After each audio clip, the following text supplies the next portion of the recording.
ಏನು ಅಂತಂದ್ರೆ ದಾಸ್ಯಂ ಅಂತ ಒಂದು, ಆತ್ಮಸಮರ್ಪಣ ಅಂತ ಎರಡು.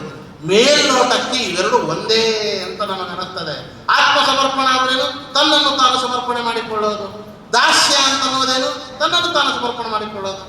ವಿದ್ಯಾ ಆತ್ಮಸಮರ್ಪಣಂ, ಆತ್ಮಸಮರ್ಪಣ ಅಂತ ಯಾವುದಕ್ಕೆ ಕರೀತಾರೆ ಅಂತ ಕೇಳಿದರೆ, ಅನಾದ್ಯನಂತ ಕಾಲೇಶು, ಅನಾದಿಯಿಂದ ಅನಂತ ಕಾಲದವರೆಗೂ ಸಹಿತ ಮುಕ್ತವು ಸಂಸಾರ ಏವಚ, ಸಂಸಾರದಲ್ಲಿದ್ದಾಗ ಸಂಸಾರವನ್ನು ತೆರೆದು ಮೋಕ್ಷಕ್ಕೆ ಹೋದಾಗಲೂ ಸಹಿತ ಏನಾಗ್ತದೆ ಅಂದ್ರೆ ಮಯಿಷ್ಠ, ನನ್ನೊಳಗೆ ಇದ್ದು ನನ್ನನ್ನು ಪ್ರತಿಯೊಂದು ಕ್ಷಣಕ್ಕೂ ಪ್ರೇರಣೆ ಮಾಡತಕ್ಕಂಥವನು ಆ ಭಗವಂತನೊಬ್ಬನೇ.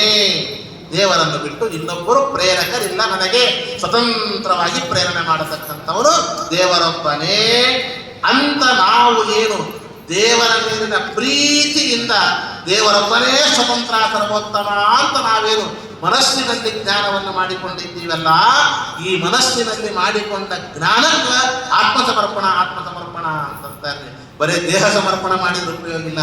ದೇವರಿಗೆ ದೇಹ ಸಮರ್ಪಣ ಮಾಡಿದ್ರೆ ಅದಕ್ಕೆ ಸಮರ್ಪಣ ಅಂತ ನಂಗಿಲ್ಲ.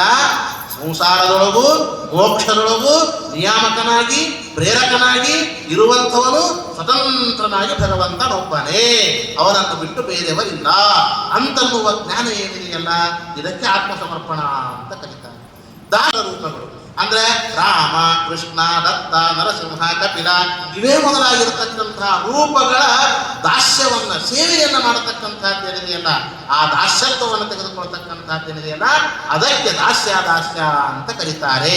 ಹೀಗೆ ಹೊರಗಿನ ರೂಪಗಳಿಗೆ ದಾಸ್ಯತ್ವವನ್ನು ಪಡೆಯುವಂತಹದ್ದು, ಅವುಗಳ ಸೇವೆಯನ್ನು ಮಾಡತಕ್ಕಂಥದ್ದು, ಅವುಗಳ ಸರಿಯಾಗಿ ಜ್ಞಾನವನ್ನು ಮಾಡಿಕೊಳ್ತಕ್ಕಂಥದ್ದು ದಾಸ್ಯ ಭಾವವಾದರೆ, ಒಳಗಿನ ಭಗವಂತ ಸಂಸಾರದಲ್ಲಿಯೂ ಮೋಕ್ಷದಲ್ಲಿ ನಿಯಾಮಕನಾಗಿದ್ದವನು ಅಂತ ತಿಳಿದುಕೊಳ್ಳುವುದಿದೆಯಲ್ಲ, ಇದು ಆತ್ಮಸಮರ್ಪಣ ಅಂತನ್ನುವ ಸ್ವಲ್ಪ ಏನಾದರೂ ವ್ಯತ್ಯಾಸ ಇದೆ. ಆ ವ್ಯತ್ಯಾಸವನ್ನು ಶ್ರೀಮದಾಚಾರ್ಯರು ತಿಳಿಸಿಕೊಡುತ್ತಾರೆ. ಇಷ್ಟು ಹೇಳಿ